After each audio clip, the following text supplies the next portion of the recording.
Syiar akbar Ramadan. Bismillahirrahmanirrahim. Assalamualaikum warahmatullahi wabarakatuh. Ke Cikarang makan opak-opak. Jawab salamnya masih ada yang kurang kompak. Lagi sekali, assalamualaikum warahmatullahi wabarakatuh.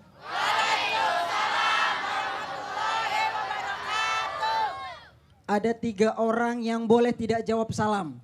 Pertama, orang itu orang gila. Kedua, orang itu orang tuli. Dan ketiga, orang itu orang bisu. Dan insya Allah di tempat yang berkah ini tidak ada yang termasuk dari salah satu di antaranya. Lagi sekali, assalamualaikum warahmatullahi wabarakatuh.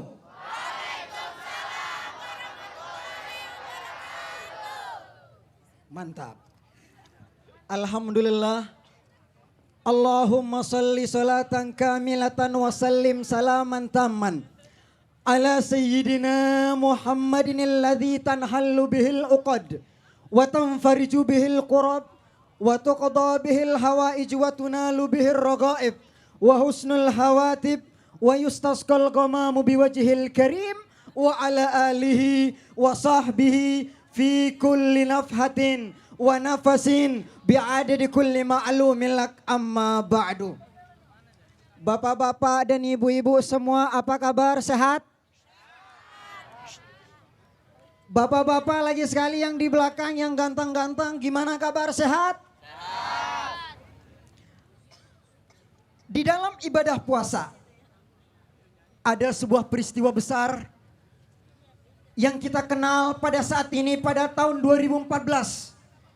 Kalau kita membuka lembaran sejarah, di bulan Ramadan juga terjadi sebuah peristiwa dahsyat yang terkenal dengan peristiwa Perang Badar. Kenal Perang Badar, Pak? Sebuah perang yang dilakukan oleh orang-orang Muslim dengan orang-orang yang menentang ajaran-ajaran Al-Quran, ajaran-ajaran Rasulullah Sallallahu Alaihi Wasallam.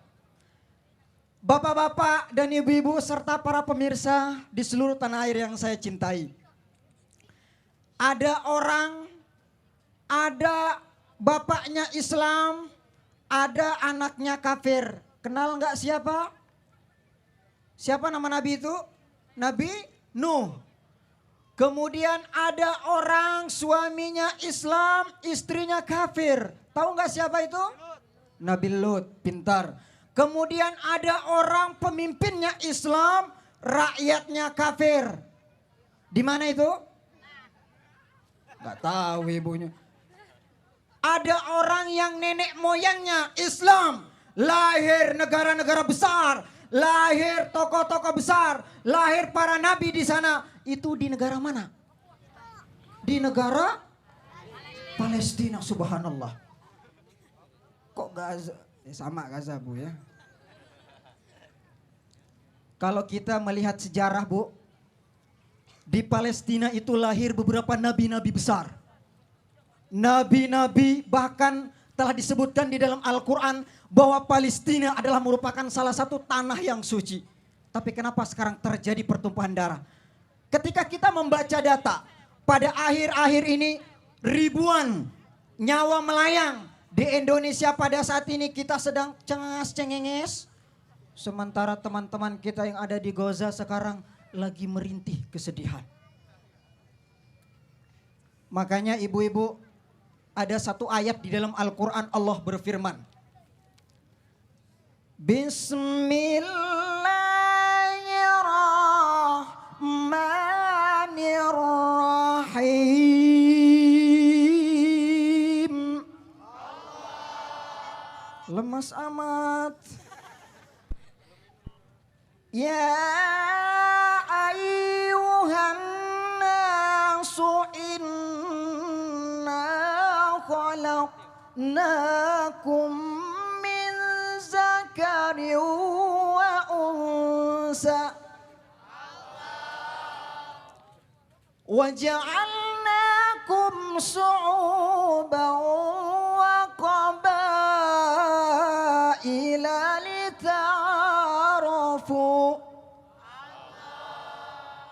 Inna akramakum indallahi atqakum. Kata Allah Subhanahu wa taala, wahai manusia, sesungguhnya kami telah menciptakan kamu dari seorang laki-laki dan perempuan. Dan menjadikan kamu berbangsa-bangsa, bersuku-suku, supaya kamu saling kenal lita'arofu. Kata ulama, Pak, apa yang dimaksud dengan kata lita'arofu di sini? Salah seorang ulama dan pakar tafsir bernama Syekh Ali As-Sabuni di dalam tafsirnya mengatakan lita'arofu itu adalah liyahsula bainakumut ta'arufi wa ta'alluq. Untuk kita saling cinta mencintai. Teman kita sekarang ada di Gaza, sesama manusia. Kalau saya berbicara ini, selain saya sebagai seorang muslim, saya sebagai seorang manusia, itu peristiwa yang terjadi sekarang di Gaza itu tidak berperi kemanusiaan. Tapi itu adalah berperi kebinatangan. Betul? Bagaimana keadaan saudara-saudara kita yang ada di Gaza saat ini? Bayangkan saudara-saudara yang ada di seluruh tanah air. Bayangkan andai kata yang meninggal, bocah-bocah yang meninggal itu adalah anak-anak kita. Bayangkan andai kata yang dibunuh, yang diperkosa itu adalah kakak kandung dan ibu kita. Bayangkan andai kata yang diinjak-injak kepalanya itu adalah ayah kita. Apakah itu berperi kemanusiaan? Bukan. Subhanallah. Makanya mari kita seluruh umat muslim, seluruh manusia, seluruh bangsa, kalau kita melihat dengan mata kepala, itu adalah merupakan salah satu hal yang tidak rasional. Makanya disebutkan oleh ulama tadi, bagaimana konteks ayat ini kita mempersatukan bangsa, kita mempersatukan suku kita mempersatukan seluruh masyarakat, khususnya masyarakat kita Indonesia. Mungkin hanya inilah, dan insya Allah nanti kita akan jumpa lagi. Syiar Akbar Ramadan.